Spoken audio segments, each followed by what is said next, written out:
I'm Jonas from Whole Body Chiro. Today I want to run through some exercises to improve the health and the function of your hip flexors. So ways you might know that or find out that your hip flexors aren't working at their best.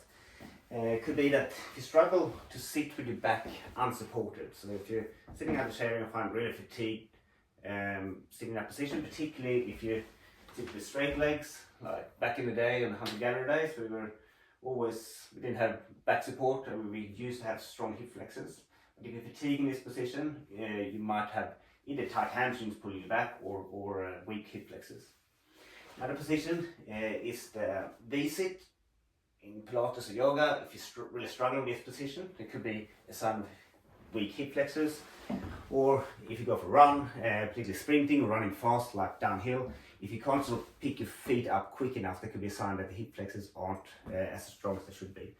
So I used to struggle with some of these things myself. I found that sitting with an unsupported back was hard for me, and it felt very explosive or fast as I accelerated sprinting. But since doing these exercises, that has improved a lot for me. So I hope I can give you some tips on how to get on top of this, and you can experience the same improvements. So the very first stage is a static hold.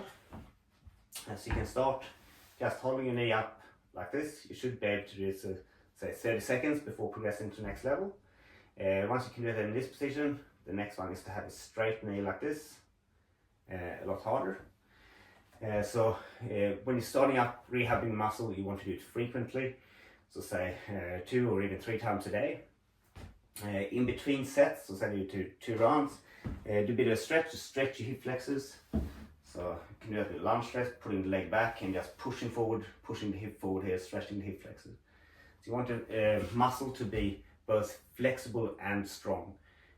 Otherwise, particularly if you do more aggressive hip flexing, like sprinting or a lot of kicking your balls, if it becomes shorter fibrotic, you can pull your pelvis forward into forward pelvic tilt. So we want to avoid that by stretching it at the same time as we do strength exercises. Next level along is eccentric. So same thing, starting up here, straight leg, and then lowering it down slowly. So you can lowering down for a count of 5. So 1, 2, 3, 4, 5. So you might do 5 to 20 reps of that. And for each of these exercises, in terms of progression rate, you could aim at say 5 to 10% improvement each week. So say you sit at a certain rep range for that week, and next week you calculate for 5 to 10% longer hold is or more rep, and then add that on top. And when you feel ready to progress from the eccentric, the next one is concentric, so it means that you're not just lowering, you're lifting. So start just sitting on like this, doing a march, just lifting the feet. If you want to do it more challenging, you can lift your foot over something, so you keep your foot in the air for longer. If you want to make it even more challenging here, you can get your bum off the floor, then you're going to have to engage your core muscles a lot more. So from here, pushing the bum back, head forward, and lifting from here. A lot harder. So say 10 to 30 reps of those. And because it become more aggressive, more challenging exercises, you wouldn't do this as frequently. So that exercise you wouldn't do 3 times a day.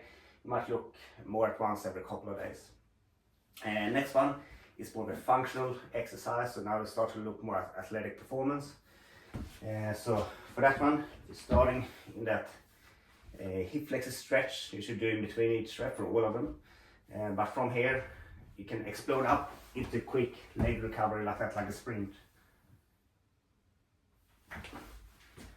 If you want to make it harder, you can put an elastic band like this around your ankle. Then you have to lift that weight up. Once again, stretching, and then lift.